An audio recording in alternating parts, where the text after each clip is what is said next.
कक्षा 9 के भैया बहन ध्यान देंगे।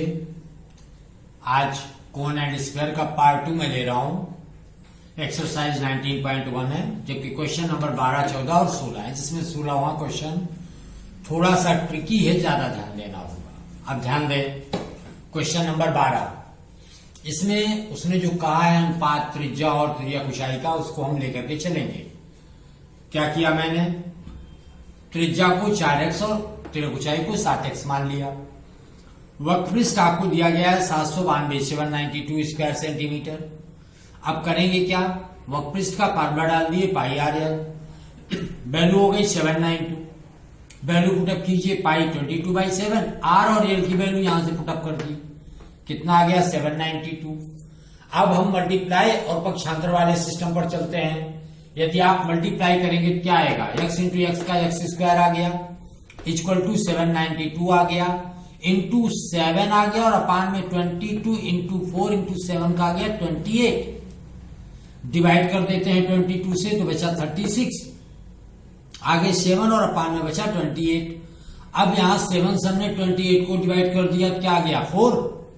अब 4 से 36 को डिवाइड करेंगे बचा 9। x की वैल्यू निकालनी है, स्क्वायर रूट हटाइए, स्क्वायर रूट लेकर के क्या हो जाएगा 3।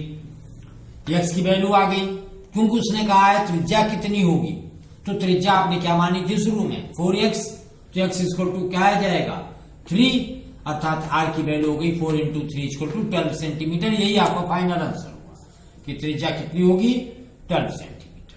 क्वेश्चन नंबर 14 देखिए, इसमें क्या है कि एक चीज को पिघलाया जा रहा है, दूसरे को बनाया जा रहा है, और ये लॉजिक हमेशा आपको ध्यान देना है कि यदि आयतन की बात आ जाए और पदार्थ में कोई परिवर्तन ना किया जाए, अर्थात पदार्थ को ना तो निकाला जाए ना ही मिलाया जाए, तो पिघली हुई वस्तु का आयतन और बनी हुई वस्तु का आयतन सदैव बराबर होंगे। और इस लॉजिक के आधार पर इसमें चलना है। हमने बेलन के लिए मान लिया कि ऊंचाई 8 है और त्रिज्या 2 है, जबकि बने हुए शंकु के लिए क्या माना है कि त्रिज्या r' 3/2 है, ऊंचाई h' निकालना है।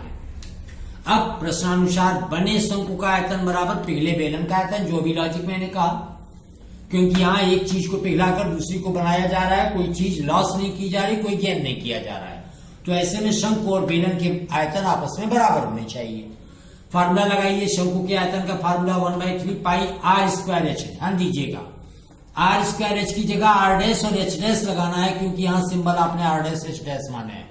चाहे तो आप इन्हें कैपिटल लेटर्स में भी कैपिटल R कैपिटल H मान सकते हैं। दूसरी ओर RH है त्रिज्या और ऊंचाई, तो हमने मान लिया बेलन के लिए पाई r स्क्वायर h आयतन हुआ। पाई आउट हो जाएगा, पाई से आपका कोई मतलब नहीं है, पाई कटा हुआ है। शेष पर वैल्यू रखिए 1/3 r' स्क्वायर 9/4 h' बराबर r square h, r square 4 गुणे 8।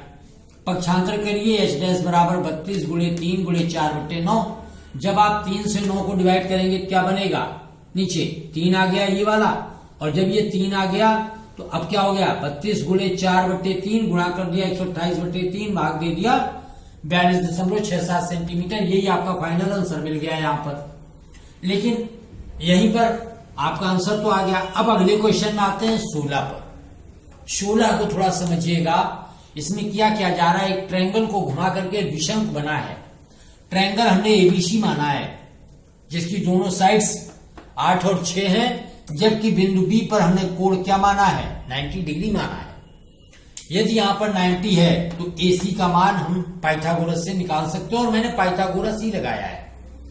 लिख दिया कि माना दिशंकु निम्नाकार का है, AC के सापेक्ष घुमाया जा रहा है, तो AC इक्वल टू क्या होगा, AB square plus BC square means 8 × 64 6 × 36, जोड़िए √100 बराबर 10 सेंटीमीटर आ गया।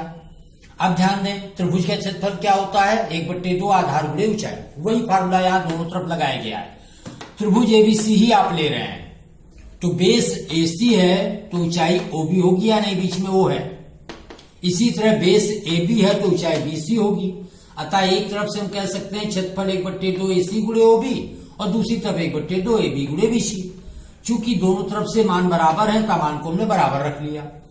1/2 कैंसिल हो गया, वैल्यू रखो, AC की वैल्यू 10, OB की वैल्यू 8, AB की वैल्यू 8, BC की वैल्यू 6। सॉल्व करिए तो r बराबर 48/10 या 4.8 सेंटीमीटर वैल्यू आ गई।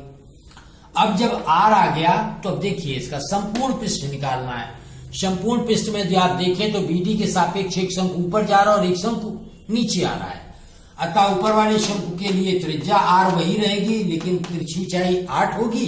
नीचे वाले शंकु के लिए त्रिज्या r रहेगी, तिरछी ऊंचाई 6 होगी, जिसे मैंने L1 L2 वहां डिनोट कर दिया है। आप चाहें तो यहां भी डिनोट कर सकते हैं।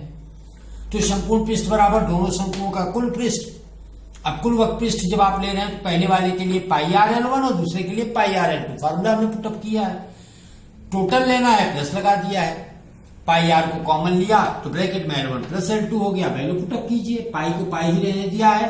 याद रखें यहाँ पाई की वैल्यू रखी जा सकती है, कोई दिक्कत नहीं उससे। तो पाई हो गया, आर की वैल्यू 4.8 हो गई, L1 L2 8 प्लस 6 14 आ गई। अब गुणा कर दीजिए 4.8 में 14 का तो आ गया 67.2 पाई वर्ग सेंटीमीटर। यही आपका आंसर हुआ। और इसी सिद्धांत पर 10th में आपको सवाल मिलेंगे जहां आयतन भी निकालना होगा संपूर्ण पृष्ठ के साथ। अतः इस सवाल को विशेष तौर पर आपको ध्यान रखना है, ये मोस्ट इंपॉर्टेंट क्वेश्चन है। Thank you.